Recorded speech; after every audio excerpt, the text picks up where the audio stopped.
Well, good morning and welcome to Frankly Speaking here on WYDC TV. Big Fox, I'm your host, Frank Acom, and we are broadcasting live from the Hesselson studio here on beautiful Marcus Street in Corning. On today's program, a little bit later on, during the Steuben Senior Services Fund interview section of our program, we're going to be talking with Pauline Emery.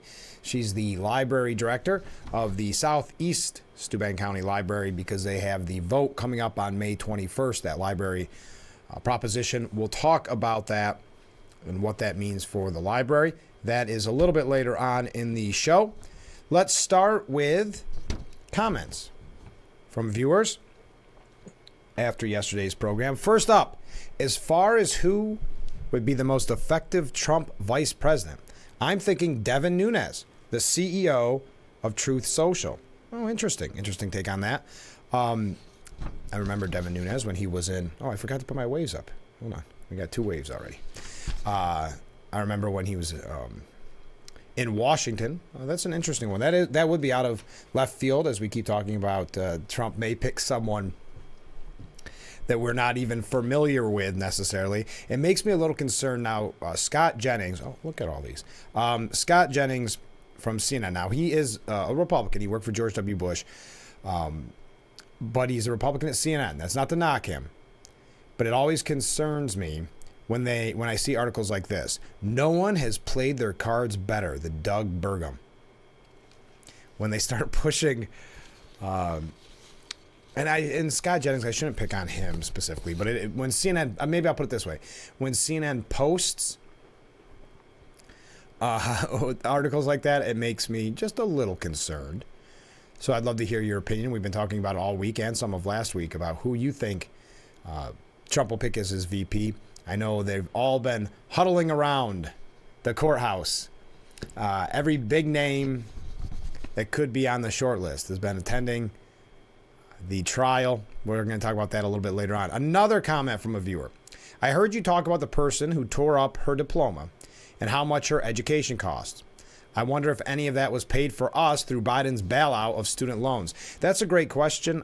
I don't think this class has had that experience quite yet. I'm not positive because I know Biden has been throwing around free college education through the taxpayers' expense as much as he can. Well, not even as much as he can because the Supreme Court said he couldn't.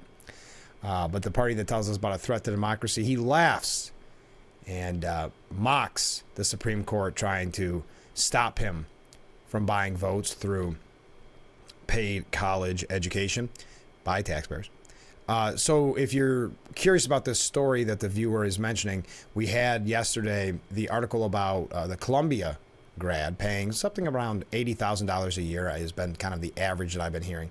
$80,000 a year for her degree. And she ripped up her diploma in a sign, in a show of support for Hamas, a show of support for the anti-Israel crowd. And the comment was, what does that do?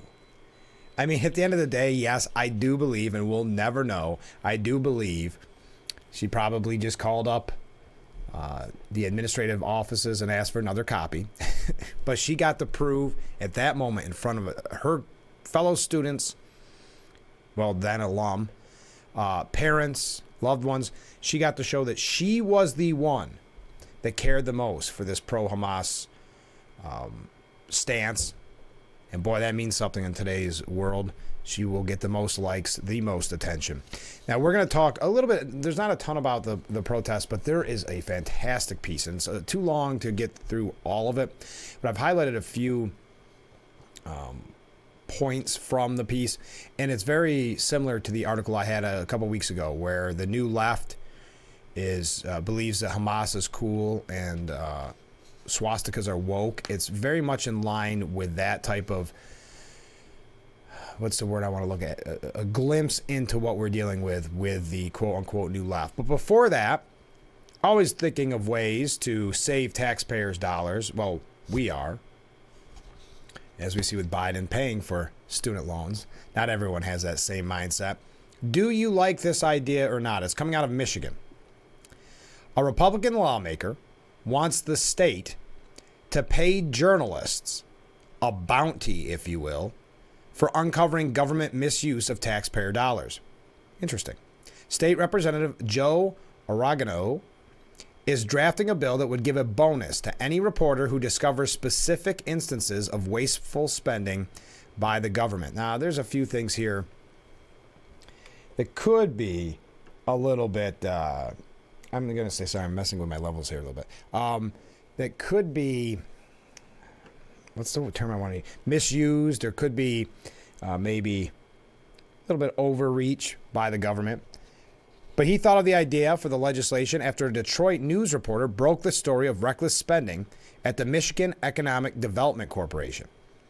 A former MEDC executive committee member, Faye Bedown, had secured a $20 million grant from the agency for a nonprofit. She then blew $4,500 on a coffee maker for that same organization. That kind of government. $4,500 for a coffee maker? That person, Faye Bedown, must love, I assume, his or her coffee. Quote, "There is no internal control in Michigan with state government that found it. Who found it? It was a news source. So you know what I think we need to do? We need to have a bounty." He suggested reporters get a 10% cut. That could be a lot of money, a 10% cut. If a news source finds a waste of taxpayer money that has been frivolously spent like that in a manner that shouldn't be, then the news source, I believe, needs to get a cut, maybe 10%. Now, just thinking of logistics on this is kind of the mind game I've been playing with this article all morning. Who gets it? Does the reporter get it? Couldn't the company, the station, the newspaper, whatever the case may be that they work for say, well, no, that's really ours because they were on our time and using our resources? This may be more of a headache than you think. But journalists with the Michigan Press Association were less keen on the idea of free money over ethical concerns and worries that it would soon turn political. They also thought it would be a bad look as reporters are already being paid by their companies for their work. So there you go. Similar note that I was making. Still, the representative claimed he already has a number of colleagues looking to sign on as co-sponsors. So what are your thoughts? Paying journalists. Now, another problem that I have with this is the term journalist. I think that is misused very frequently, as we've seen in media coverage. There's actually a great piece today where Nicholas Kristof, he's with the New York Times, he says the press shouldn't be neutral when they cover the threats to democracy made by Donald Trump. And this happened back in 2016, but more in 2020, where the media no longer hid their agenda. We knew this in the past. It wasn't any surprise, but now they were forthright with it. They were coming out of the woodwork and saying, we are not going to be fair because we don't like Donald Trump that much. We don't need to be fair. So that's what concerns me, not to kind of piggyback off that story, because I do believe it was done with good intentions. But the idea of journalists trying to uncover wasteful spending by the government, I'm not sure in the end of the day would be successful. But going back to that, what I was saying, journalism now is we have to bring down Donald Trump. We don't have to be fair. And that goes into my theory that I've said a million times on this program. It's why they won't cover Donald Trump rallies. And that's why I believe there won't be a presidential debate, because they use the idea that they don't want to give him a platform to quote unquote tell his lies and be a threat to democracy. So it gives them an excuse not to have you, the viewer, have the opportunity. You don't deserve the opportunity. You can't be trusted. You're not smart enough to reason, to come up with your own conclusions that Trump is a threat to democracy. So they can't even show you the presidential nominee for the Republican Party. They can't show you his rallies or what he has to say. And again, they're not hiding this anymore. Not that they have for a while. They've been pretty out there with this. But we're going to get to that in just a moment. We have so much to get to this morning. I can't keep getting on tangents this early. Quick news story. Breaking news. The start of Canada wildfire season has begun, which could see smoky skies to upstate New York this week. This coming from NewYorkUpstate.com. The fires are burning in Western Canada now, so New York won't be breathing the dense, unhealthy smoke that descended last summer. Upstate could see milky skies and red sunsets later this week as the smoke passes by about 10,000 feet above the ground. We may see a slight increase in high-level haze by Thursday, but not enough to warrant any health alerts. Boy, I don't miss those days. Okay, when we come back, we've got a few things here. We're going to start with kind of a catch-all, just try to cover as much as we possibly can, and then get into some of the nitty-gritty. We will talk a little bit about Cohen yesterday at the trial. Okay, quite a few things here about Biden, and the media's trying to do the best they can to cover up how bad inflation is, how bad his poll numbers are. We'll talk about that as well. I really want to get to that piece about kind of the woke culture today. All that much more. We're starting out with a lot of great waves. Thank you. Keep those comments coming in as we go through our first break. We'll be right back with Frankly Speaking after this.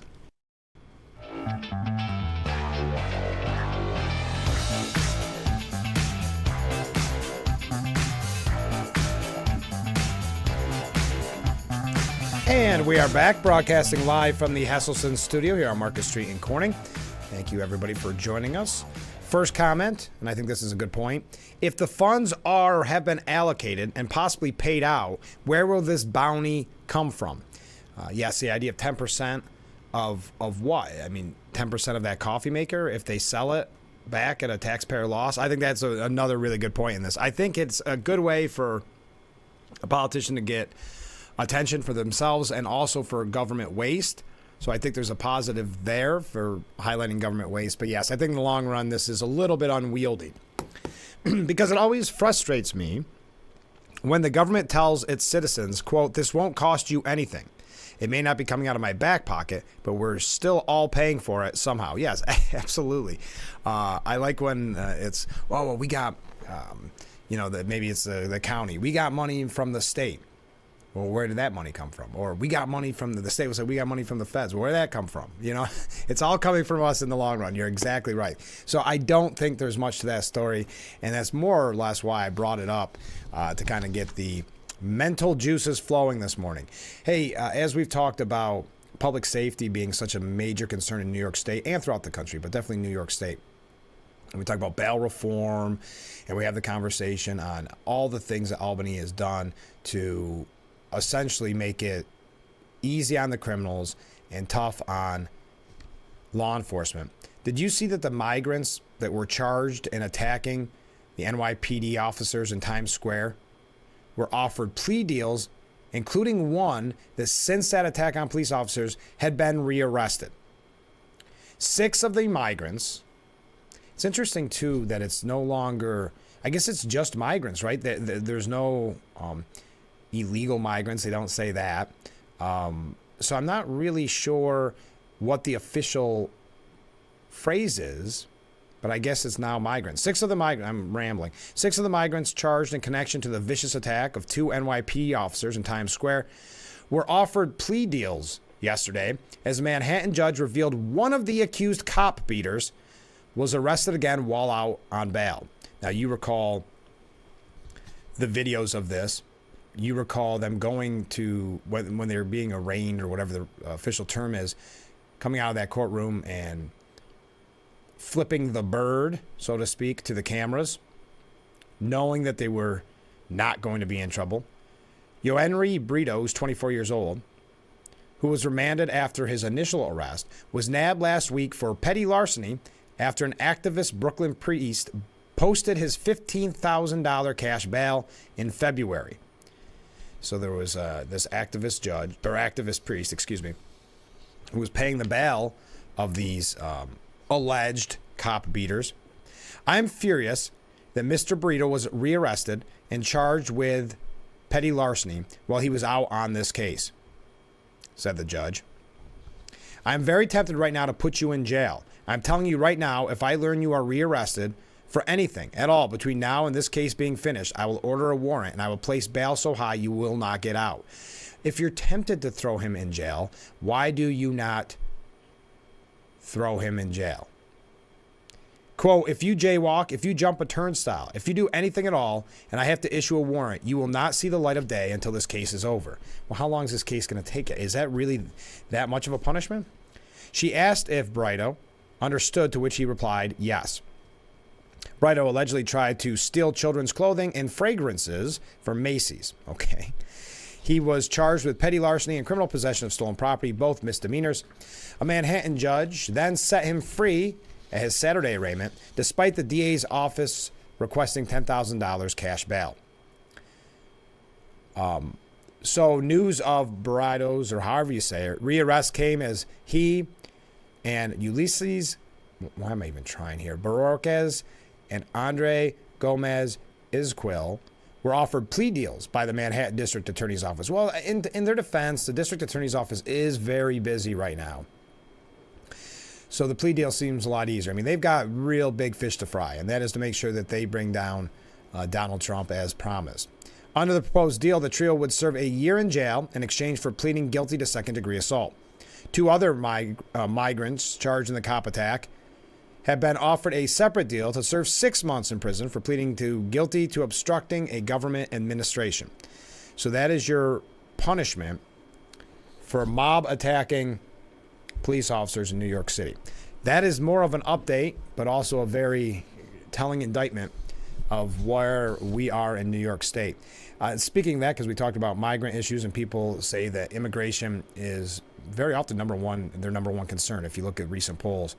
Have you noticed now, and this is a piece from Fox News, vulnerable House Democrats are flip-flopping on immigration? I wonder why that is. Oh, that's right, election season. While they originally dismissed the border wall as silly, they dismiss any type of enforcement of our borders as almost a joke, if you will. A vulnerable congressional Democrat in the key battleground state of Pennsylvania, who previously dismissed a border wall as silly, appears to have shifted her views on immigration. I wonder why. I wonder what happened. I wonder why that. And the same goes with, they're trying to do this quick fix with Biden to act as if now they care about the border, because the poll numbers show that this is a major concern for people. But again, it doesn't really become a concern for the politicians until you're about 6 months out from Election Day. We may be a long way from the U.S.-Mexico border, but the problems created by a broken system affects us too, particularly with regard to the entry of illegal drugs into our country, says Representative Susan Wild in her op-ed last month. Her headline is, "It's time to do something about the southern border." Oh, it is now time? 3.5 years into the Biden administration, now is it the exact time. Not as people have been flooding in, not as we've seen the drugs and the crime, the public safety issues, not those 3.5 years, but 6 months out from Election Day. That's when there's no more messing around. That's when it's time to talk tough. 7.3 million illegal immigrants flooded the nation between Biden's first day in office in February of this year, and that's a conservative estimate. The figure is greater than the population of 36 individual states and has affected states across the nation.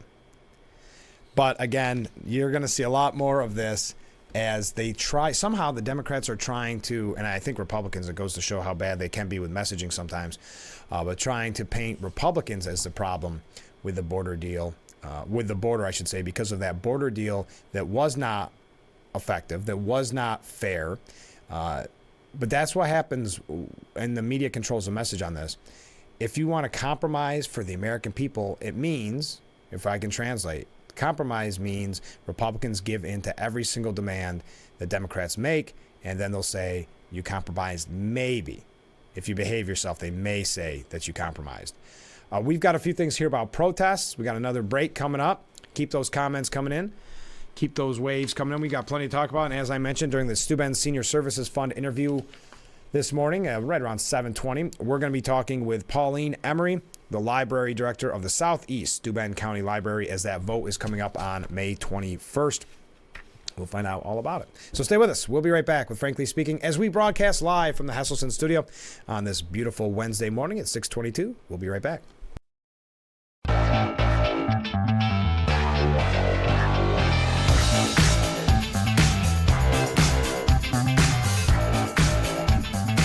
And we are back. Thank you so much for joining us here on Frankly Speaking, broadcasting live from the Hesselson studio. I am your host, Frank Acom.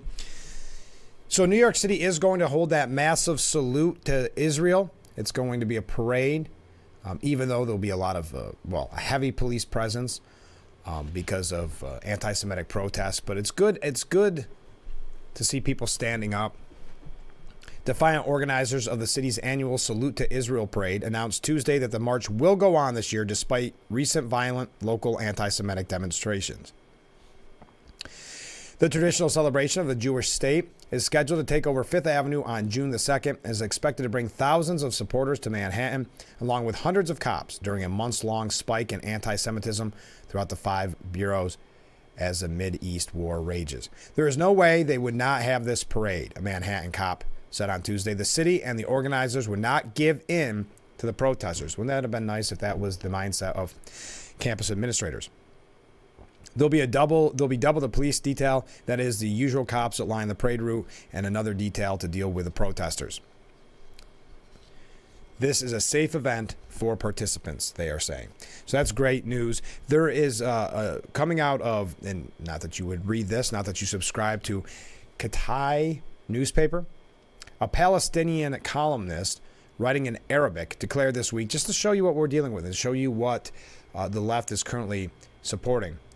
Declared this week, quote, "We do not want a ceasefire. We want ongoing war. Victory is at hand." Now, I'm going to try this here. Palestinian journalist Samir al-Barghadi, writing in the Qatari Daily, as translated by the Middle East Media Research Institute, made the case for war to continue as a means to highlight the Palestinian cause, even suggesting that the West and the free world is united with them.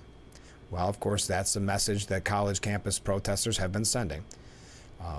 So that should come as no surprise. You've heard me say numerous times on this program, imagine who was laughing at us. Iran, of course, Hamas laughing at us. I'm not going to go through everything that was said. You get the idea. A little bit of what we're dealing with. And we've said it's not just at college campuses. It's outside of college campuses, hence the reason why they're concerned in New York City for that parade.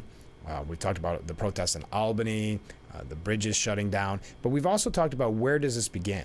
And many have suggested it's K through 12, a lot of this indoctrination. This is out of a private school. I'm going to be fair and give you all the information. But out of a private school, 8th graders were given a Hitler-themed assignment to rate the Nazi monster as a, quote, solution seeker or ethical decision maker. An Adolf Hitler-themed question and answer assignment given to students at a private school in Atlanta has sparked outrage among parents over its suspected anti-Semitic nature. 8th grade students at Mount Vernon School in Atlanta were given a series of questions asking them to rate some of Adolf Hitler's, the dictator of Nazi Germany from 33 to 45, whose anti-Semitic ideology fueled the Holocaust, to rate him with characteristics as a leader. One question asked of the students was, according to the Mount Vernon Mindset rubric, how would you rate Adolf Hitler as a solution seeker? A second question asked how students would rate Adolf Hitler as an ethical decision maker. Now, for both questions, the students were given the option of selecting either lacks evidence, approaching expectations, meets expectations, exceeds expectations to describe the ruthless dictator. So here's the question, and then I'm going to give you your options if you were an 8th grader at this school. How would you rate Adolf Hitler as an ethical decision maker? Lacks evidence, approaching expectations, meets expectations, exceeds expectations. So there's no he wasn't, there's just lacks evidence. The bizarre questions ignited outrage among parents, needless to say, this coming from the New York Post. Students at the private school also found issues with the question, with one telling the outlet the assignment was troubling and could be seen as glorifying the warmongering totalitarian leader. Obviously, that looks horrible in the current context, said one student. Knowing Mount Vernon, we do things a little odd around here. The student added the school is known to try to think outside the box, but shared that oftentimes that just doesn't work. Now, one student believes the school was attempting to pose a historically invoking question that required students to use their critical thinking skills. Mount Vernon officials have said they have since removed the question from the school's curriculum. Immediately following the incident, I met with school's chief of inclusion, diversity, equality, and action, head of middle school, and a concerned rabbi and friend of the school who shared the perspective of some of our families and supported us in the review of the assignment and community impact. Adolf Hitler and the events of the time period are difficult and traumatic to discuss. There you are. You wonder where it comes from. And Betsy McKay, and I do have to say, I like Betsy McKay. And I'm not 100% sure I'm pronouncing her name right. That's the problem when you only ever read things and you don't. Anyway, she's a former lieutenant governor of New York. Well, she said Columbia's Shafiq, the president, and other college chiefs must refocus on their core mission, which is education. I think, and I don't mean to say that Betsy McKay is naive because I understand her point. I think that's going in with the mindset that was their core mission, which was education. At the collegiate level, I believe, well, really at all levels, but I believe it's more about the money, getting the students to continue to pay the exorbitant amount to go to school so the administrators and the faculty can make all this money, have these endowments, have this money flowing in. I think it's, number one, about that. Number two, it is about pushing a political agenda, whether what we see now, anti-Semitism, or whether it's maybe the liberal agenda in general. I think that it's not about educating. In many ways, it's about indoctrinating now. And I think that's one of the things that the protests have done, is open the eyes to so many people who maybe always saw kids as, the crazy hippies protesting on college campuses. Well, what are you going to do? What are you going to do? But then they saw, wait a minute, they're intimidating, threatening their fellow students, the Jewish community. Wait, they're destroying property. They're yelling hateful, vile things. Oh, and on top of that, the president keeps giving free college education to these kids, keeps having taxpayers pay you, me, the person who's just paying attention to this for the first time. We're paying for these school loans, even though the Supreme Court said Biden couldn't do it. He laughs at the Supreme Court. What was his thing? Try me, something like that. You know how his new tough talk, don't try me, these type of things. I'm telling you, it was an eye-opener. So I understand what Betsy's saying here about education. I don't believe that is the ultimate core mission of these universities. Columbia University Shafiq says university leaders across the country need to do some serious soul searching. Good advice. She should start with her own soul. Shafiq had the wrong idea about the purpose of a university. She and like-minded college presidents are turning universities into factories, churning out social activists who are adept at shouting down their opponents, squaring off against cops, and vandalizing buildings, but who acquire little knowledge and few reasoning skills during college. And I think that's a very good point here, that there really is, it's about social activism. Look at some of these degrees that these young people are getting. It's not about an education that will help you get a better job in the future. It's about the indoctrination, pushing that agenda and being activists. Harvard, Yale, and the University of Pennsylvania are searching for new presidents. Cornell joined the ranks last week when President Martha E. Pollock resigned. These university search committees need to do more than find replacements for the departed presidents. They need to restore universities to their true mission, educating students and producing groundbreaking research. Shafiq is suffering from mission confusion. Well, she didn't. Here's the thing. She couldn't shut down the protests because those are the cash cows bringing the money in. So they can continue to push the social activism. Teaching kids that shouting down your opponent, heckler's veto, censoring others is the way to go, is the way of the world today. In a column in the Financial Times last week, she unwittingly revealed why she's failing at Columbia. This is Shafiq. She wrote that a university's mission is fourfold: education, research, public engagement, and service. She's dead wrong about that. Only the first two fit the mission of a university. Public engagement is not a university's job. Taking an official position on issues of the day, whether Israel's war on Hamas or the Paris Climate Accord, wrongly signals to students and faculty that there is only one right way to think. Community service is also not a university's mission. Yeah, well, they do believe there's only one way to think. And think about it, if you're a professor and you live in this bubble, this academic bubble. You are surrounded by yes men, the students. So you can say and do and go as crazy as you want with what you're proposing, what you're indoctrinating with, and there's nothing that they can do. It's and they're in a bubble where they don't have to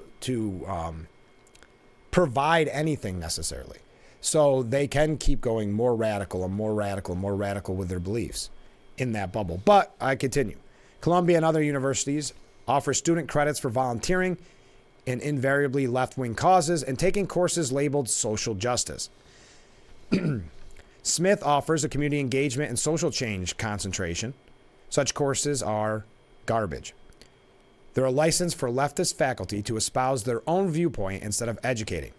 Lack of education is somewhat to blame for the turmoil at Columbia and other colleges over Israel.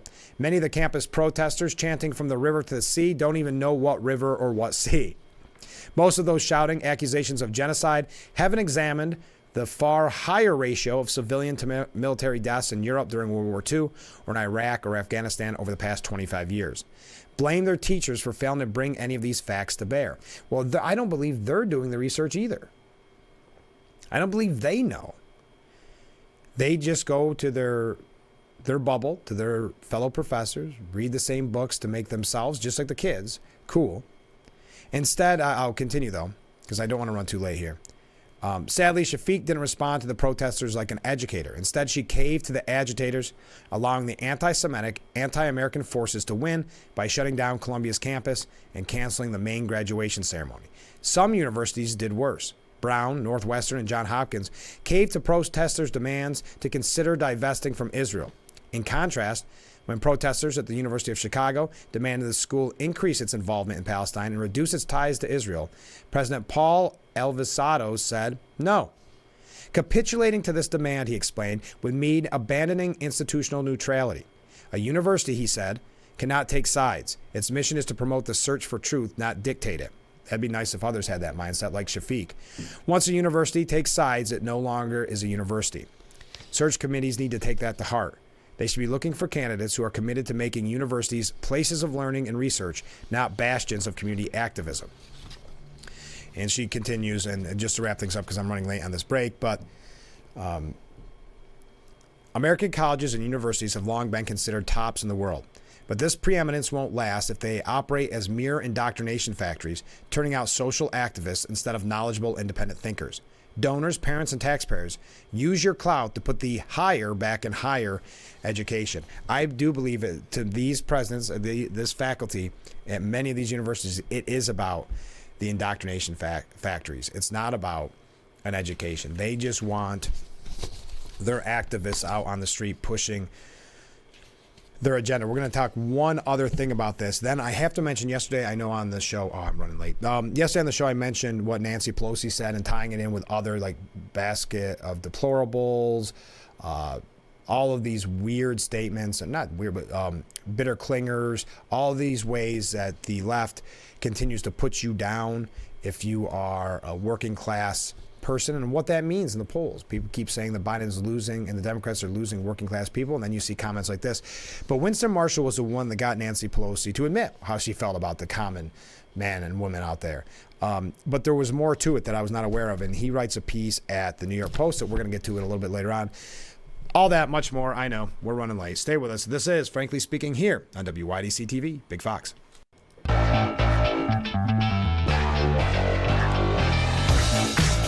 Our beautiful view of Market Street on this Wednesday morning, 6:41. We have another break I have to take here pretty soon. But the piece by Abe Greenwald it's 13 pages long, and it's at commentary.org if you want to find it for yourself. But it's called The Woke Jihad, and I just highlighted a few important pieces from this op-ed.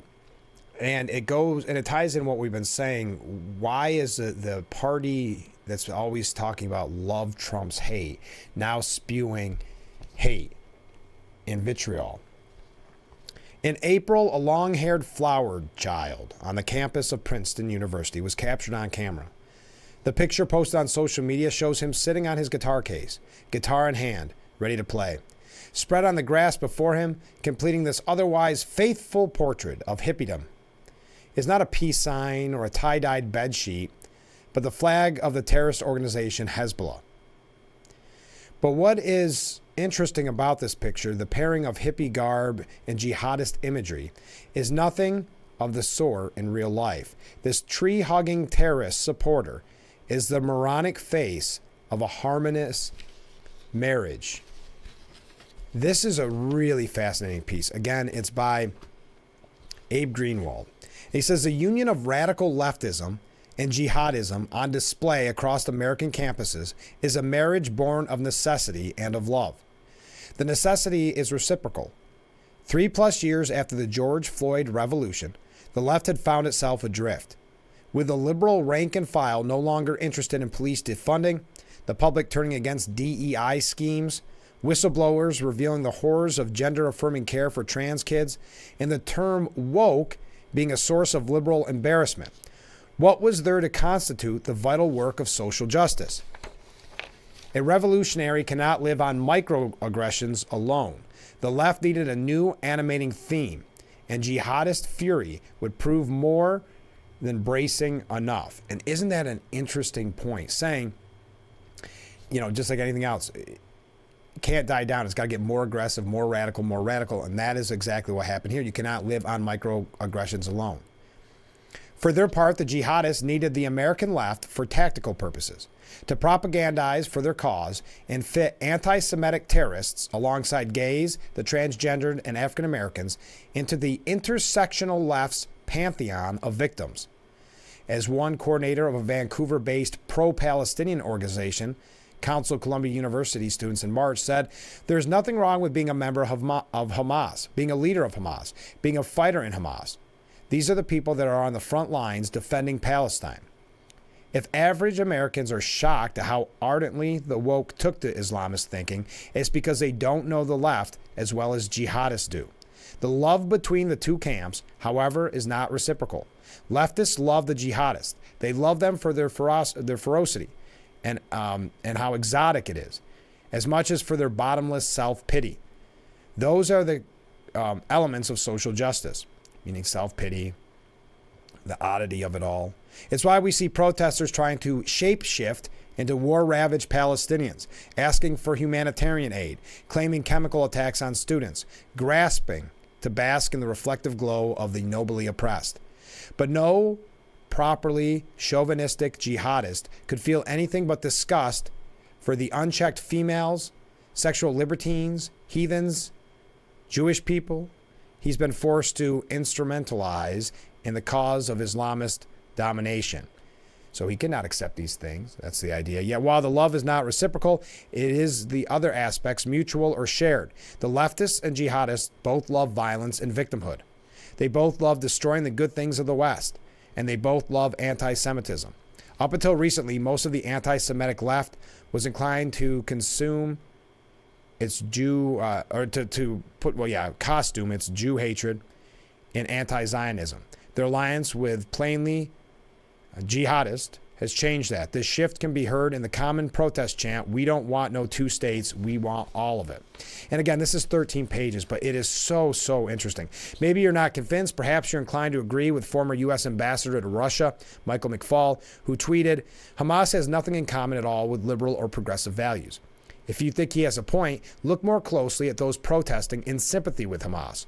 You'll find every color in the identity rainbow: Black Lives Matter, LGBTQ groups, intersectional feminist organization, and others saluting October 7th as righteous resistance and condemning the Israeli response as genocide.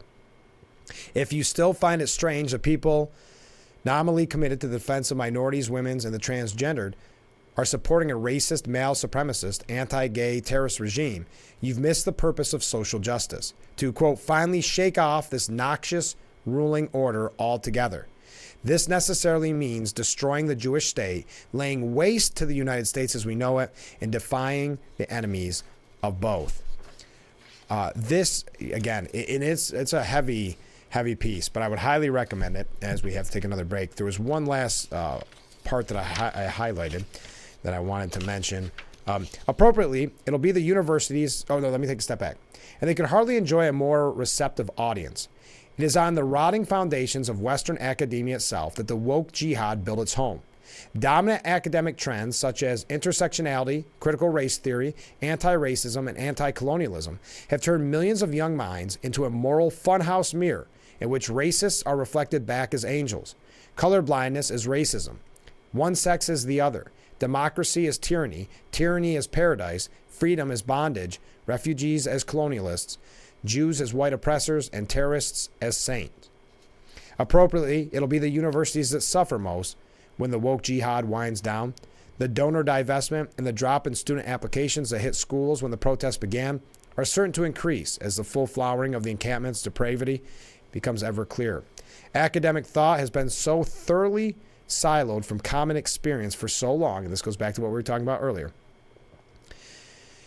that it became unaccountable to itself and undetectable to most of the country. Not only was dethroned Harvard president Claudine Gay unaware that the unacceptability of genocidal incitement is not context dependent, most Americans were unaware that she or any other academic didn't know that.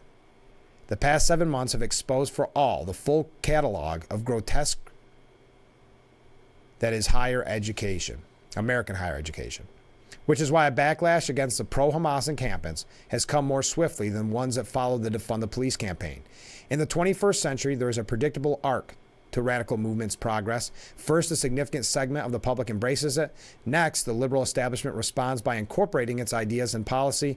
Then the policy produces tragic results, and eventually the public turns on the movement.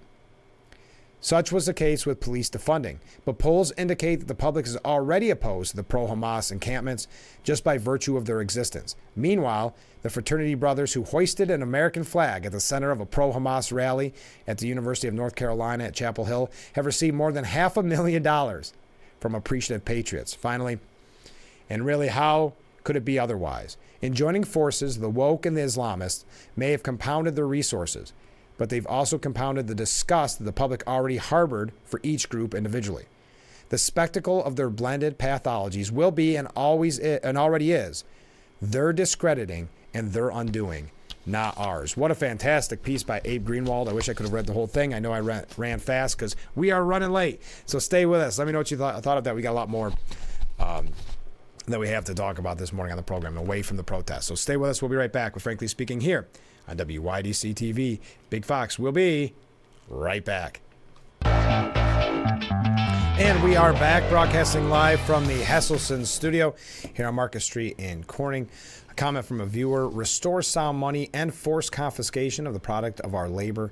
Before the Federal Reserve and fiat currency taxes were collected in a moral, voluntary system with balanced budgets. Combining fiat with taxation of labor is servitude. Stop complaining about how taxes are spent. Start complaining about how they are collected immorally, unjustly, and tyrannically.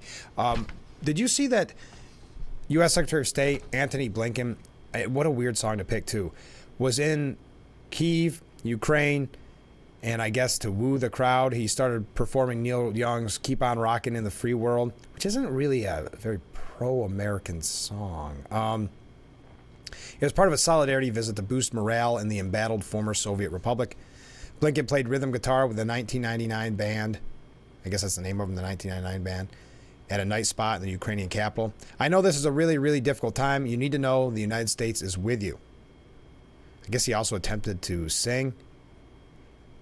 This is really weird because this reminds me, do you remember when James Taylor was sent over? Where was it? In France after the Charlie Hebdo attack to perform You've Got a Friend. Now, the interesting thing, though, about Rockin' in the Free World, it's not a patriotic song whatsoever. It's not a celebration of freedom either. This is not the first time it's been misinterpreted that way just because of the name of it. But it's a pretty harsh criticism on the West. Speaking of that, defying the West, Vladimir Putin is set to meet Xi Jinping in Beijing. Russian President Vladimir Putin's Beijing visit on Thursday is likely to be light on hard deals, but will mark the start of his new presidential term with a show of support from his most powerful political partner, Chinese counterpart Xi Jinping. Putin's two-day mission is expected to highlight the pair's vaunted no-limits partnership in defiance from pressure from the U.S. over the Ukraine invasion. We've talked about the real serious threat of China, Russia, and Iran. China and Russia wanting to be the world's new superpower, wanting to overtake America in that position, and the power that they have. And they make no, they're not hidden with that agenda. We talked about it extensively with former Congressman Tom Reed on this program. So it's just something to keep in mind as we move quickly through a couple stories as we wrap up our number one. Frankly speaking, it's hard to believe. I would say this, and I am not making light of this at all. Let me be very clear. I would say, though, I would not want Jimmy Carter's grandson to be my spokesperson. He gives another ominous update, on the former president's health. Now, if you recall back in February of last year, his grandson came out and said he's going to hospice. It's only a matter of days, maybe a week. And then not that long ago, we saw him at the Peanut Festival. And then, unfortunately and tragically, at his wife's funeral. But his grandson again saying that Jimmy Carter is coming to an end. My goodness. Speaking at the 28th Rosalind Carter, Georgia Mental Health Forum, Jason Carter said he recently visited with the oldest living former commander-in-chief. People ask me how you're doing, he asked his grandfather as they watched the Atlanta Braves on television. And he said, I don't know. Jason Carter, the chair of the Board of Trustees for the Carter Center, was speaking about the importance of the global charity's work on Tuesday when he pivoted to those personal reflections. My grandfather is doing okay. He has been in hospice, as you know, for almost a year and a half now. He really is, I think, coming to the end that, as I've said before, there's a part of this faith journey that is so important to him. And there's a part of that faith journey that only can live at the very end. I think he's been there in that space. Now, this is not the first time he said the same thing. It's very strange, but our thoughts and prayers go out to Jimmy Carter, who's been just doing great. Like you say, going into hospice so long ago. Anyway, we've got so much to talk about when we come back. We're going to talk about Nancy Pelosi, quite a few things here about Biden. If we get to it, the Trump trial, please feel free to weigh in at any time. You see the number on the bottom of your screen. Yes, we are covering a lot of issues today on the program. It's the kind of day it is. And I'm glad that you're a part of it on this Wednesday at 6:58. We will be right back with Frankly Speaking after this quick commercial break. And then hour number two in mere moments.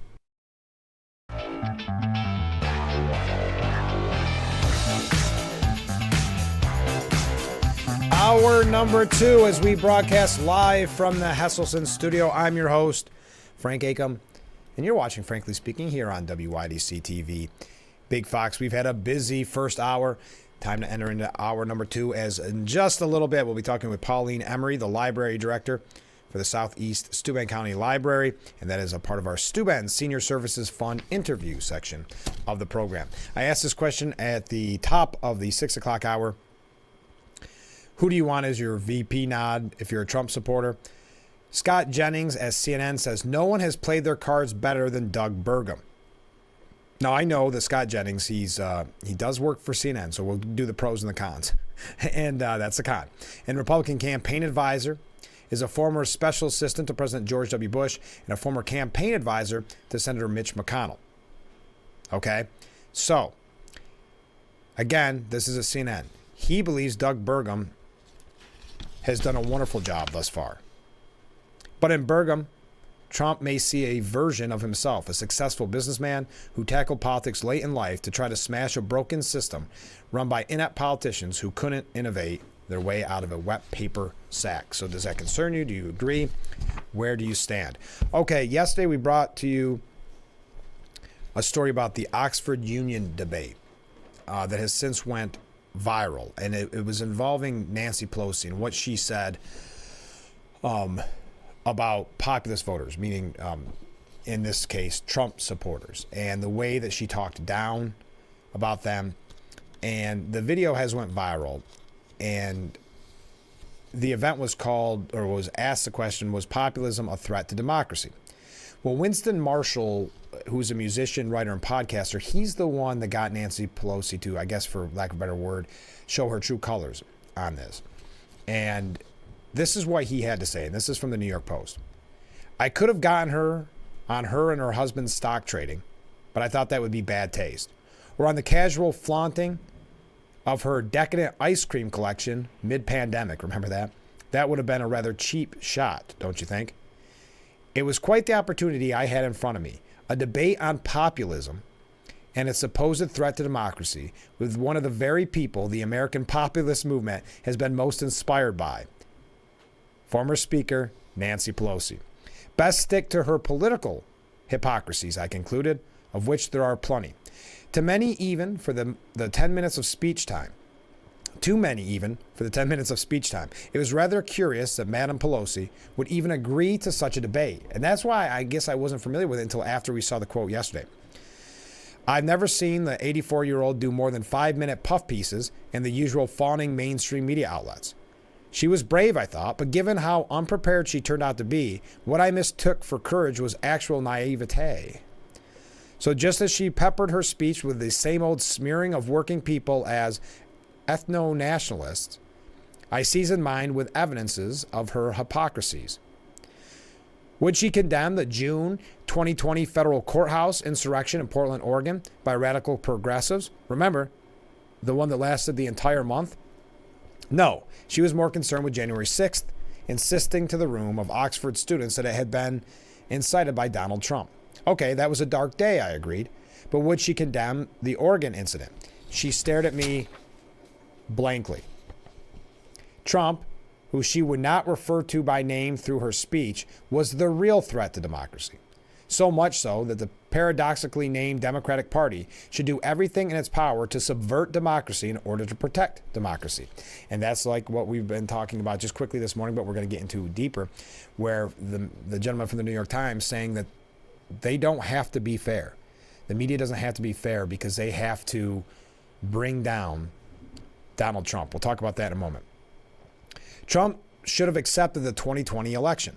I baited. So he said, yeah, Trump should have, to Nancy, he should have accepted the 2020 election. So too should Pelosi have in 2016 instead of claiming it was hijacked. And not realizing the trap that had been set, she interrupted by saying it was, adding, that doesn't mean we don't accept the result of it. There we have it. In one breath, calling into question the legitimacy of the election, and in the next breath, saying she accepted an illegitimate election. The politicians are all the same. It turns out I did not have to expose her disdain for ordinary Americans in my speech. She did it for herself. I encourage you to watch the video of the event. In a long, self-contradictory, incoherent ramble, she claimed ordinary Americans were blocked from making good decisions because of their culture and because of their God. And I mentioned it yesterday, essentially saying you're not smart enough because of your religion or your beliefs or your belief in the Constitution. You're not smart enough to understand that she knows what's best for you. It was the basket of deplorables all over again. I lost count of how many times she blurted out the word ethno-nationalist, a new buzzword adopted by the left, having given up on alt-right, racist, and uneducated. All these have lost meaning, given their brazen, repeated misuse and abuse. And before my very eyes, whilst in one swoop decrying demagoguery, she then engages in it. Seeing as we were at Oxford Union, I'll give you the Oxford English Dictionary definition of the word. Political activity or practices that seek support by appealing to the desires and prejudice of ordinary people rather than by using rational argument. For Pelosi, the prejudice she plays to is that of the elites. The prejudice of America's coastal elites who sit with upturned noses at the concerns of the flyover underclasses. The prejudice that ordinary working Americans who vote conservative must be white nationalists. MAGA Americans are surely white supremacists. It's a lie, and how better to illustrate it than to see the rise in popularity of Trump among ethnic minorities. Both national and battleground state public polls consistently show Trump at this point drawing more support from black and Hispanic voters than any Republican nominee since at least 1960. Are we to believe that America's minorities are converting to white ethno-nationalism? Perhaps Madam Pelosi, 36 years atop the dizzying heights of D.C., have blurred your concept of reality. She is a demagogue, and I mean that literally. I went into the prestigious Oxford Union debate with small ambition to call out the ex-speaker's various hypocrisies, but it turns out I didn't need to. She exposed herself. No wonder she fears populism. She is the embodiment of an elitist ordinary Americans are finished with. I had to update you on that from yesterday. Sorry to start the second hour with kind of reading that, but I thought it was important to piggyback off of that conversation we had yesterday with essentially the disdain for the working class that we heard. And now that ties in, though, with what I had mentioned coming from the New York Times, this idea that nothing's off limits as long as it is to get Trump. Nicholas Kristof, who, of course, is a Pulitzer Prize-winning journalist and author, said the American press must not dispassionately observe our way to authoritarianism. So the idea is they can't just sit idly by and let someone that they don't want in the White House get into the White House. Now, we've seen this since 2016. We've seen it since Trump went down the escalator, what the media was trying to do. But at first they hit it. Even though we saw the bias, we saw the attacks, we saw the non-scandals turned into scandals, etc. So we saw it, but there got to a point where they became emboldened to speak out and say, this is exactly what we're doing. We're not being fair. We're not covering this in a balanced way. Our job as quote-unquote journalists is to now bring down the former president of the United States and perhaps future president of the United States and Donald Trump. The American press, he writes in clear-eyed terms, quote, shouldn't be neutral about upholding democracy and must not dispassionately observe our way to authoritarianism. Now, isn't it interesting? They get to decide, meaning the press in this case, but those who can maybe label to the left, that they get to decide what upholding democracy is. So attempting to keep the nominee off the ballot, as they did with Donald Trump. Weaponizing the judicial system to go after Donald Trump. Ignoring the Supreme Court decisions, as we saw with Biden and the student loans. The list can go on and on. Those are okay threats to democracy. The times when they were calling to stack the Supreme Court, these type of things, destroying institutions, right? Those are okay. Even though, no matter what the precedent that is being set with this lawfare, as it's being called, all that is okay. And yeah, perhaps a threat to democracy, but it's they're the ones threatening democracy. It's okay. It's the other, what they deem a quote-unquote threat to democracy. So I'm not going to get into this whole interview with them because you get the idea, and it's not anything new. The New York Times has done this in the past. Many other outlets have done this in the past. But just so you understand what the next 6 months will look like, that the press shouldn't be neutral with coverage of Trump's threats to democracy. And that's how Oliver Darcy puts the headline, by the way, about this interview on CNN. Think of just the headline, the bias there alone. Nicholas Kristof says press shouldn't be neutral with coverage of Trump's threat to democracy. So it is not alleged threat to democracy. It is not, this is what Nicholas Kristof believes. It literally says in this headline, with coverage of Trump's threat to democracy, as if that is a fact. So what Oliver Darcy is doing is playing along with Nicholas Kristof and saying, we agree. We're not going to say it in so many uncertain terms, but we're going to put it in the headline that we are in the same camp as you. Nicholas Kristof says press shouldn't be neutral with coverage of Trump's threats to democracy. So it is not even denying the fact, it is telling you that they've already accepted the quote-unquote fact that Trump is a threat to democracy. And the New York Times staff in general says that there is an unwillingness to tolerate dissent. Well, what do you expect when you have Nicholas Kristof, New York Times journalist, who's releasing a book, coincidentally, Chasing Hope, A Reporter's Life. Okay, kind of full of yourself with that name, huh?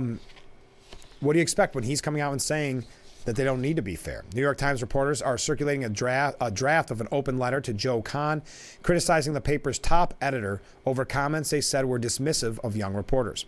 In a series of recent interviews with outlets, Kahn weighed in on Joe Biden's criticism of the Times, reporting on his administration and campaign. But the executive editor also raised what he saw as some of the challenges of hiring younger journalists, who he said are not, quote, fully prepared for what we are asking our people to do, which is to commit themselves to the idea of independent journalism. Young adults who are coming up through the education system are less accustomed to this sort of open debate. Well, that's very telling. This sort of robust exchange of views around issues they feel strongly about, but they may have been the case in the past. Expanding on the comments, he said the newsroom was not a safe space. So how do the young people at the staff respond to this by whining that it's not a safe space. In a draft note, staff said Khan's comments were broad generalizations that reflect a poor understanding of the people who make up your newsroom. Further, staff said that they felt that they were actually fewer opportunities for an exchange of ideas and argued that a diverse pool of perspectives was needed to protect not just the independence, but also the empathy of our journalism. And I think that is a good point from the younger journalists. What they're basically saying is, how dare you put this on us when how could we have a different point of view when everybody is a liberal hired at the New York Times? Instead of engaging in robust exchange, we are increasingly discouraged from speaking up at all. We are told that it is only appropriate to express concerns or even earnest questions in one-on-one conversations with people who outrank us. Far from open-mindedness, this policy communicates the opposite, an unwillingness to tolerate dissent. Your staff is not full of activists trying to impose their views on the report. Rather than tribalism or ideology, those who voice concerns do so in the interest of accuracy and fairness to make the New York Times into the best version of itself. Well, this is a larger picture with the problem with the New York Times. Obviously, how many conservatives do you think work at the New York Times? But their stated goal now is to no longer be fair, and it is to go after the threat to democracy that is Donald Trump. Not go after lawfare, not go after this trial, but to go after Donald Trump. We've got so much more to talk about, and I'm already running late. We're having fun this morning. I am anyway. I hope you are too. Keep those comments coming in. We'll be right back with Frankly Speaking here on WYDC TV. Big Fox, please stay with us.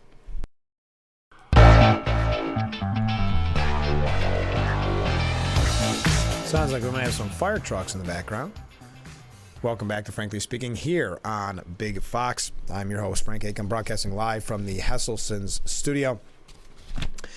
Okay, just as an update from yesterday's program, Jen Psaki, according to Piers Morgan, can't hide the truth about blundering Biden. And of course, this was when she put in her book that the president didn't check his watch numerous times when the U.S. soldiers that were killed in the botched Afghanistan withdrawal were returning home.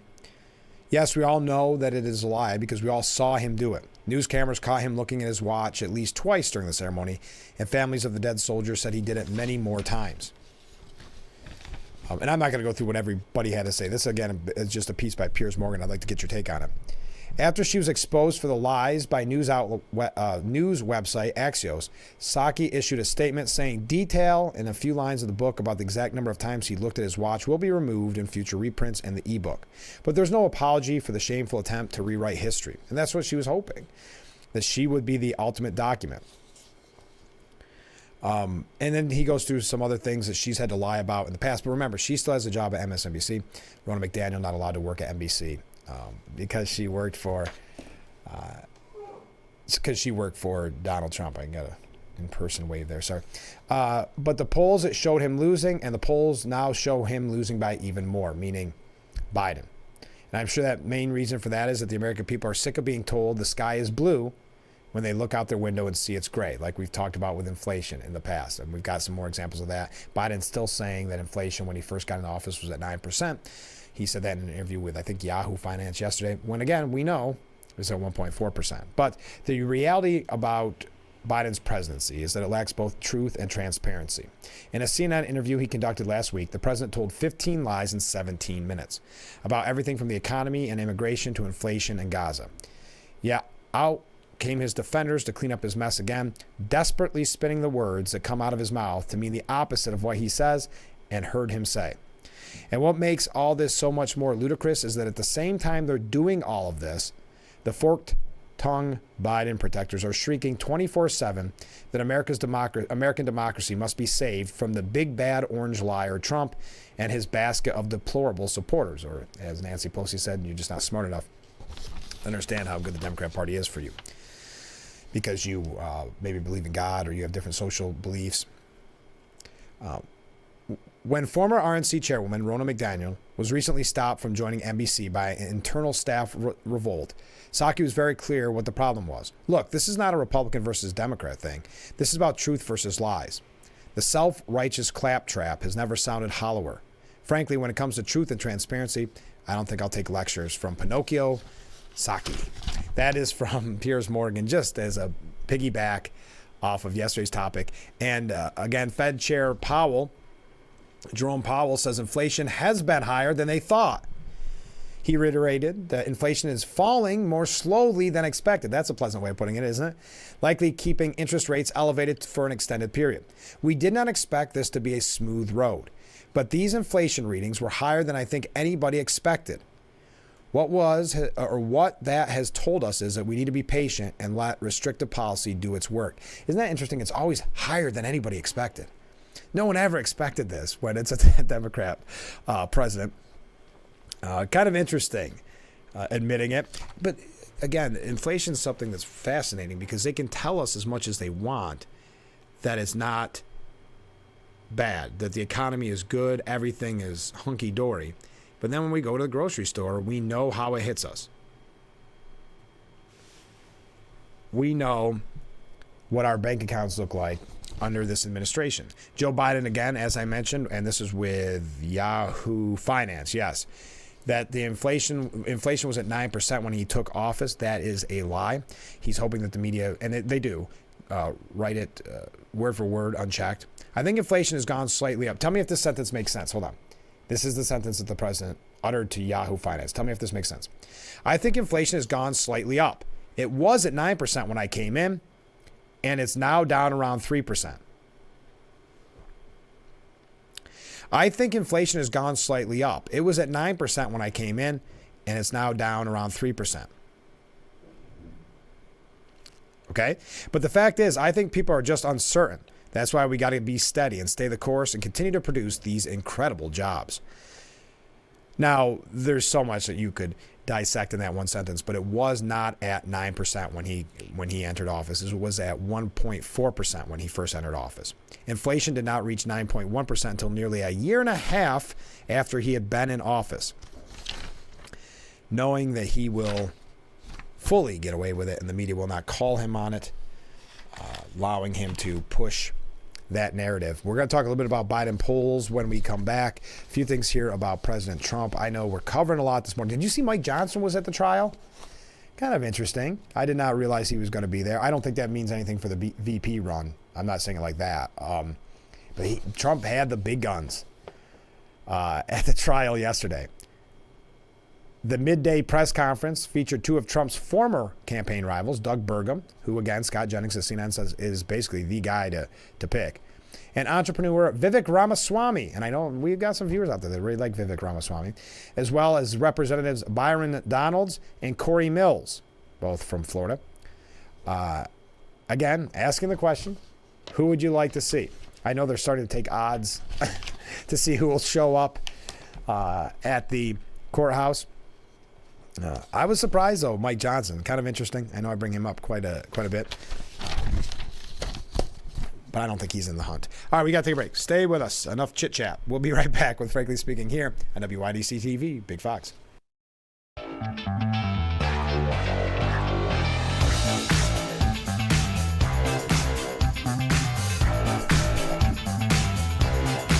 We are back. I can't remember if I read this comment from a viewer. Call it what it is, a premeditated coup d'etat launched by the Democrats. Keep those comments coming in. Thank you to the viewers sending in. We had quite a few comments so far today. So I mentioned the polls, Biden pollsters, his own poll people, admitting that the harsh truth about the president's standing with black, Hispanic, and younger voters. And we've seen for ourselves about the young voters on college campuses, calling him Genocide Joe, these type of things. That's why he has, unfortunately, made that decision to be to change foreign policy for those young people and for their votes. All of the data consistently shows that our campaign needs to do better with younger voters, with black voters and with Hispanic voters. Top Biden campaign pollster Jeffrey Pollack told the New Republic. Sorry, I jumped ahead here. Surveys released Monday by the New York Times, Siena College, and the Philadelphia Inquirer showed Biden trailing Trump in 5 critical swing states that he won in 2020: Arizona, Georgia, Michigan, Nevada, and Pennsylvania, while Biden was leading in Wisconsin. Now, we do have to take another short break. I know that was quick, but we want to talk with our guest, and I want to have plenty of time. Our guest, Pauline Emery, from the Southeast Steuben County Library, coming up next. So stay with us. Keep those comments coming in. Oh, by the way, one other quick thing. With sagging polls, could Biden hurt Democrats in critical New York House races? Interesting. This coming from, Kevin Frey writes it, and it was on Empire Report this morning. The president is underwater in my district, said Representative Mike Lawler. Lawler is one of 4 Republicans looking to win re-election in New York's congressional districts that Biden carried 4 years ago. The others are Mark Molinaro, Anthony D'Esposito, and Brandon Williams. All have been openly critical of the president. So will this hurt Democrats with the polling coming out on Biden? All right, when we come back, Pauline Emery, stay with us. This is Frankly Speaking here on WYDC TV, Big Fox. Welcome back to Frankly Speaking here on WYDC TV, Big Fox, broadcasting from the Hesselson studio. And this is the Steuben Senior Services Fund section of our program. We're being joined by Pauline, the library director of Southeast Steuben County Library. Good morning. Hi, thank you for having me. Well, this is a big time of year for you. May 21st is the big day. What do people need to know about the upcoming library proposition? Yes, I think one of the most important things to know is that, say you have a home that's $100,000. It's assessed at $100,000. You're currently paying around $35. This would increase. It's 53 cents per thousand, so it would increase to $52 approximately. Okay. So, just want to put that out there that you know, if your home's more, twice as much would be twice as much. Right. But I think it's important for people to just know what that is. So it's $52 a year for library service. Mm-hmm. That's like $1 a week. Right. Now, what is the need? People will be asking this. The need for this increase. So currently, we have a gap that we fill. The library fills. So public funds cover 58% of our budget, which is great. Mm-hmm. But that leaves 42% that we have to make up. That's not sustainable. When we 9 years ago went out for our first vote, we haven't done a tax cap override since. So it's just cents per year that it's increased, not even cost of living. And we also didn't own our building. So now we own our building, 2017. Yeah. It's like, surprise! Which is a great thing. But that also comes with that cost. So that wanting to really focus on that capital separate from your operational budget is definitely what we need to do. And I think one thing that people, I'm not going to say are confused over, but your vote on May 21st is separate, but at the same time a part of the school budget in the sense that people are going to vote at the same time, but otherwise you're completely separate. We are. It's just a mechanism in New York State. There's certain mechanisms that you can have tax funding, and ours is on their ballot. All they do is collect and disperse the funds. Okay. Well, and I think it's important for people to know that, because I think they lump them together for some reason. I think that's just the optics of it, I suppose. Yeah. But this is actually a cost-saving measure, because if you had a separate vote, those aren't cheap. No. Yeah, overall, for us to combine, saves taxpayers overall. Right. Because they're at the various locations, but they're not. If we were to have it separate, it would cost more. Now, when people look at the ballot on May 21st, what are they going to see? They're going to see, and this is what's confusing too, the whole legal They don't language. make it easy, do they? No, they're going to see that we're asking for 1.4, and that is what we're asking for. The prior year, where we were asking in the prior years, it's been 911,000. So that prior number is not on there, so they just see the 1.4. Right. But that's why I keep focusing on, what does that mean? What is the cost to be? So, do you think that's going to be a detriment? Because people, they're not going to know what you had in the past, but they're going to see the 1.4. They may not fully realize why you had to increase it. Yes. So, and a thing that we really want to make sure people know is the library's not increasing their budget. Right. Our operational budget is 1.5. We're asking for 1.4. Typically in New York State, libraries are funded by public funds around 90 to 95% of their operational budget. Okay. We compared ourselves with close to 30 libraries that are our size in New York State. We had the lowest, support funding-wise. And, we've known we needed to ask for more. The timing isn't fantastic, of course. It never is, though, when you got to ask for more. It never is. Yeah. And also, though, I just feel like you do have to ask yourself, are libraries worth it? And I have to tell you, they are. I just, on a daily basis, the things and people we see, we have a healthy daily visit of between 500 to 600 people a day. Oh, wow. I mean, That's impressive. Significant. And it's people using the service for so many reasons. And I think libraries and communities do make communities better. There should be freedom of access. That First Amendment aspect is so important. Right. And libraries provide that. One thing I think is interesting and is worth noting, people maybe didn't realize how essential a library was until COVID hit. Yeah. And then I remember going for a walk. We all had our own crazy things that we did when we were in lockdown. Yeah. I remember walking over in that direction and just how many people were in the parking lot needing to use Wi-Fi because we're in such a rural area that they had no place to go. And some of that even meant for children in their education. Yes. We had a few families, but one in particular that I got a chance to talk to, and I asked her if I could share her story. She worked night shift. She would go pick up her kids. They'd park, and she would sleep in the front while the kids were doing school in the back seat. Wow. Yeah, there was so much of that. And that's also, during that time period, we expanded our Wi-Fi. So our Wi-Fi actually almost goes to the river. So oh, really? Yeah, you have to check it out. Wow, that's powerful Wi-Fi. We put some... It was interesting seeing the parking lot back then because that was, again, when you're trying to avoid everything and everyone. Absolutely. So to see it look like a rock concert almost over at the library. Everybody, of course, staying safe. Well, and I know staff would meet people in the park or in the parking lot and help them. There were people trying to apply for unemployment. Of course. People were losing their jobs. And it would be simple things like they couldn't get their email password to work, and they didn't know how to do that. We assume everybody knows how to do all these things, and everything had to be online. So staff was actually going out. They'd be masked up, like yelling, "Okay, you need to." Through the window. I remember. We did whatever we had to do. How has things changed since COVID? It's interesting because we still do hybrid kind of programs at times. I'm seeing such an increase in people wanting more programming, and our digital access is increasing significantly.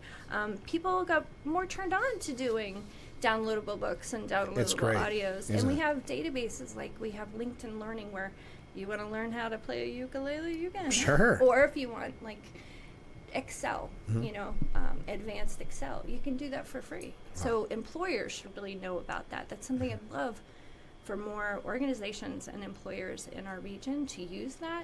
If you have a library card from our library, you can access that.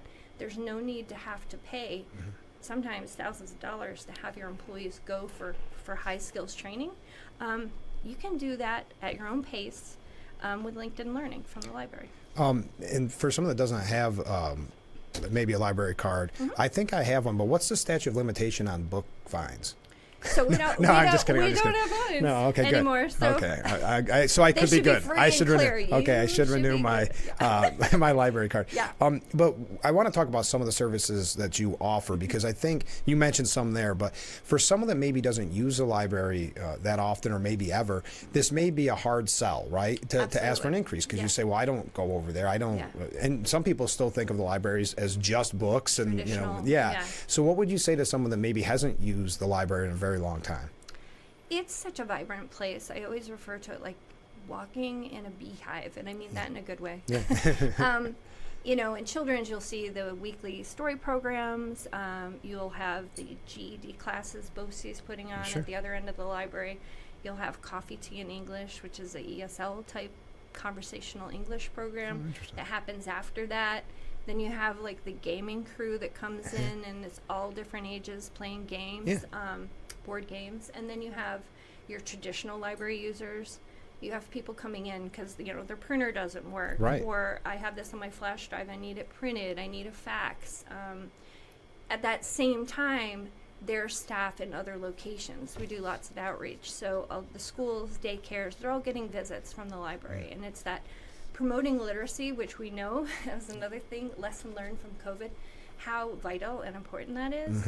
And that was something that I really see people like the light bulb going off. Like, we need to get our kids in the library to physically take out books.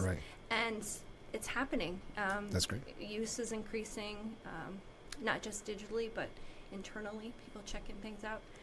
And just the community room space. We have organizations, we have groups of people, anywhere from, knitters, or say there was like a Bible study group, or a Girl Scouts, Boy Scouts, you name it. Well, it's a great conference. They're using the rooms. So it's a community space above everything. I think it's just that connecting people with resources and each other. Have you seen an increase in, for lack of a better term, attendance to the library in these last few years? Is it steady? So it's steady? It's steady, and it's getting closer to pre-pandemic levels. Okay. In fact, teen use and children's use are close to what they were before. Oh, that's great. So that makes me happy. And even adult programming is going up. We're getting more requests for programs. Our programs fill up quickly. We would love to provide even more, but it's just keeping up with the demand, which is a positive thing. Which is a good thing. Yeah, exactly. Just out of pure curiosity, do you find that it's still more people renting out the hardcover books or hard copy books, or is it more going the e-book way? Still predominantly hardcover, but exponentially, it's like, oh goodness, 100. So we have Hoopla, and Hoopla is a service where you can download movies. You can get books instantly online. Oh, wow. You can get audios online with no waiting, and from inception, that's increased 118%. I mean, that's the kind of leaps and bounds that we're seeing. Of course, those things cost. Of course. But that's what people want, and we want to provide that. People pay for streaming services. They pay for their smartphones, and it's more than $52. Oh, yeah. You know that's what I very mean? true. So I'm just like, if you don't use it, use it. Yeah. It's a tax that you can actually turn around and use, and the money stays local. What happens if this proposition fails? Sadly, there's no way to keep up with that demand if the funding's not there. Staffing, all that sort of thing is contingent on us balancing the mandates that we have through New York State and wanting to provide the best service as possible. It's just, it wouldn't be good. Yeah. We're talking about the vote on May 21st. It's the same location where you go to vote on school board and the school budget. It's from 11 till 8. Just before we go, what would you say to the viewer out there before they head into the vote, into the booth? I guess it's not a booth anymore. Yeah, I've done a lot of thinking about this, and the one thing that always comes to my mind is I think about what kind of community do I want to be a part of? What kind of community do I want to live in? What do I prioritize? And I always think like the education aspect, and that doesn't end with school. It includes school, but it's from birth to when you're a senior. That lifelong living, there has to be places when you're within your community that support that, and there's no better places than libraries. And where can people find out more about the services that you provide and offer? So you could look at our website. It's www.sscllibrary.org. Okay. Yep. Well, thanks so much for doing this, and everybody get out and vote. Mark your calendar. May 21st is the vote, and best of luck. Thank you. All right. We'll be right back with Frankly Speaking here on WYDC TV. Big Fox, stay with us. That was a little loud.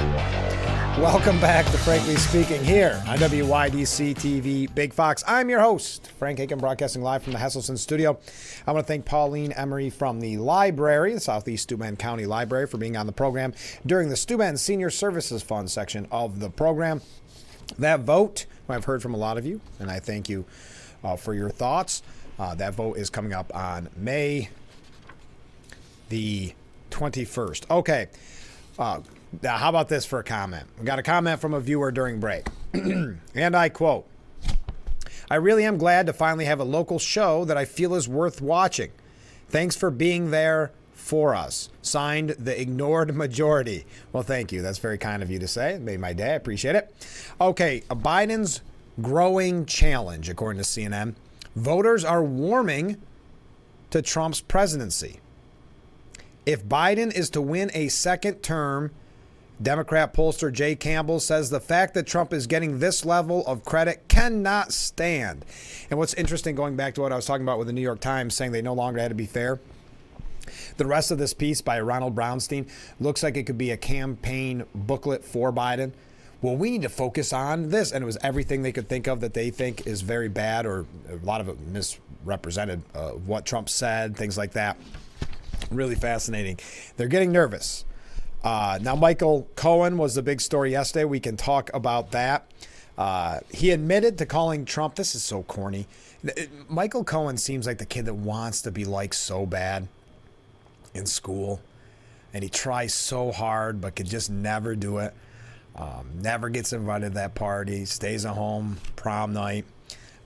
Michael Cohen admits calling Trump Cheeto-dusted cartoon villain. And in his defense, that is what is and was humor about Trump. I remember the late, great Norm Macdonald said during the age of Trump, it's very difficult for a good comedian and it's very easy for a bad comedian, meaning that they, you go on a Stephen Colbert and you say something like Cheeto dusted or you say orange and all the place uproariously laughs as seals clapping in the audience. But he does look scorned. And he is a notorious liar. Now, of course, places like CNN saying that's it. Did Trump's defense think this strategy would work on Cohen? Oh, man, he turned this around. This trial's over. We're still not exactly sure what the crime is that was committed. I guess that's not important in today's judicial system. Of course, we are relatively early into the cross and we have miles to go. The initial returns could turn better for Blanche or worse for Cohen. On the other hand, as my late mother often reminded me, you only get one chance to make a first impression. And Blanche was decidedly meh. Yeah, that passes for news reporting now too. MEH, meh. Cohen, like Daniels before him, is making a good one on cross, at least so far. Blanche has a long break to recalibrate with court out of session on Wednesday, and he could try to do so. We will see what Thursday brings. So, yeah, turn the whole darn thing around.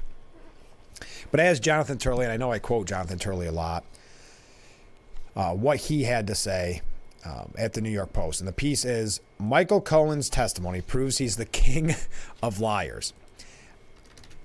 On Tuesday, the prosecution surprised many by suddenly announcing that it would rest its case against former President Trump with the completion of testimony by Michael Cohen.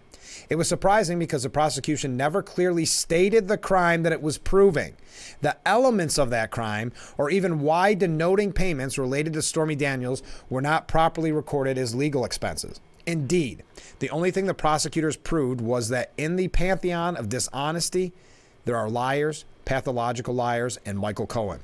Cohen spent the last 2 days insisting that he used to be a liar, but lied only to help former President Trump. If that is the thrust of his testimony, is just the latest lie told by Cohen under oath.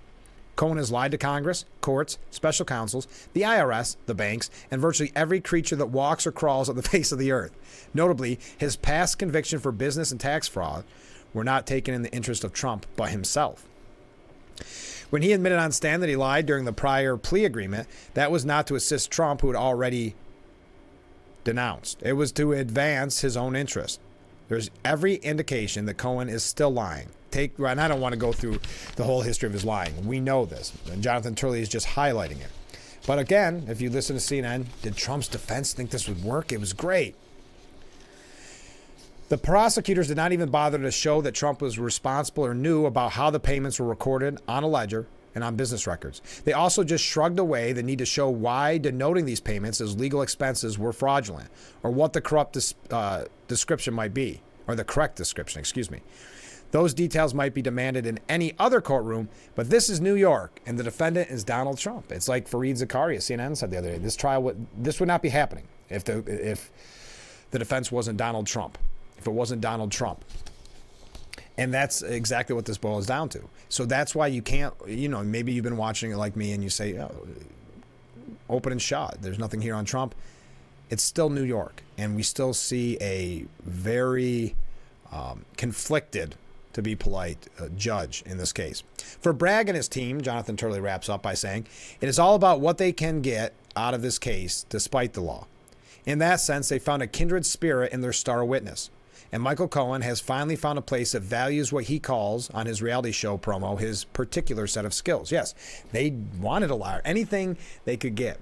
And it's just like with Stormy Daniels. They just had her on there with the immense details to embarrass the former president.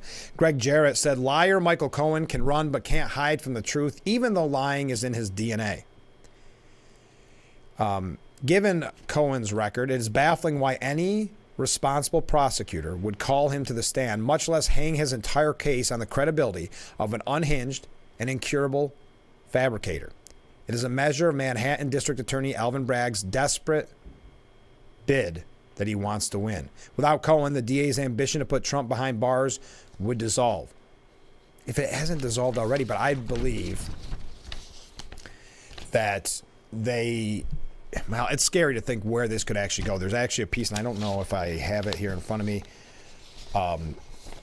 saying that my experience as a New York City juror leads me to believe the unthinkable could happen. That's by Dero Murdoch. We'll talk about that in a second. But finishing up with what Greg Jarrett had to say.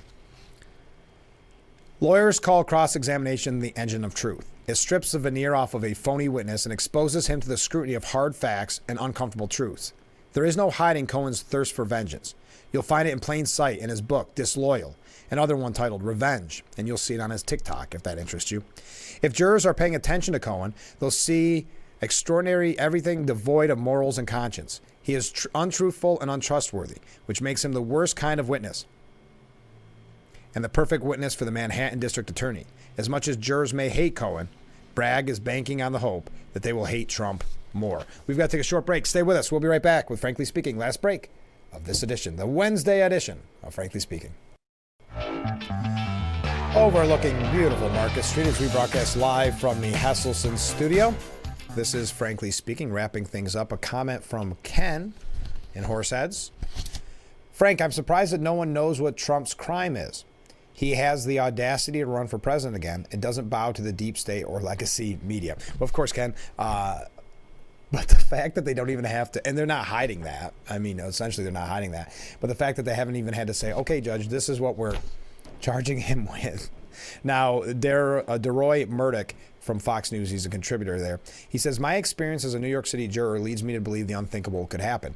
And what he's actually saying, and I know the headline's an attention grabber, but what he's saying is the times that he served, he believes that, and it, quote, if lurid but legal reflects the opinions of 12 of my fellow Manhattanites who tend to be tough but fair, then former President Donald J. Trump will be acquitted on all charges and go back to where he belongs, the campaign trail. So he believes that it's headed in the right direction. Did you see Trump took a shot at Alan Dershowitz yesterday? In full disclosure, I interviewed Alan Dershowitz quite a few times in the past. He said, Alan Dershowitz, a great gentleman. And he started reading some quotes from what legal experts had to say. This is election interference at the most obvious. And every American, no matter whether you're on the Trump team or against him, whatever political affiliation it is, and he goes on to say he's a Democrat, he can't be right about everything. He's making a big mistake. If you're Jewish and you're a Democrat, and that includes Alan Dershowitz, you got to have your head examined when you see what's going on with Israel. Then he also said, and I think this is a good point, he said that people are being killed outside the courtroom. Yet we have 20 prosecutors sitting over there for what most people, almost every single legal analyst, says is no crime. The former president then held up a mugshot of a migrant claiming that this is what they should be looking at right here. This is called our new wave of crime, migrant crime. I call it Biden migrant crime. That's a tongue twister. The mugshot appeared to be that of Melvin Jesus Aquino Ancrez, who was arrested in connection to the death of a 3-month-old baby. Yes, Mike Johnson was there making an appearance at a Manhattan courthouse. I'm not sure. I mean, I'm not knocking it. I don't know why. According to CNN, Johnson's embrace of Trump is a sign that the presumptive GOP nominee's transgressions, including his 2 impeachments, his attempt to destroy democracy to stay in office, his 3 other indictments, his vows to use a second term to weaponize presidential power against political enemies, and to start mass deportations of undocumented migrants, as well as his embrace of rhetoric that echoes 1930s dictators, are no impediment to a party that craves a return to full power. Can I say this? You've got to give the New York Times credit for at least coming out and saying we're not going to be fair with Trump. CNN is cowardly for not just coming out and saying, you know what, we don't like Trump, so we're going to write pieces like that, like what you just heard there. But they're not... They don't have the courage, the moral fortitude to just come out and say what they're actually doing. Michael Goodwin, I hate comments like this, but Michael Goodwin says the 2024 race to the White House is now Donald Trump's to lose. Yes, it's far from over, but recent science suggests it's now Trump's race to win or lose. And the concept is Michael Goodwin saying, you've got to play it safe and those type of things. It's common to say that in politics anything can happen, but it's not entirely true in this case. There's little chance Biden can dramatically improve his performance numbers in a few months, which is why I say the race is Trump's to win or lose. We are out of time for today's edition of Frankly Speaking. Boy, that was fun.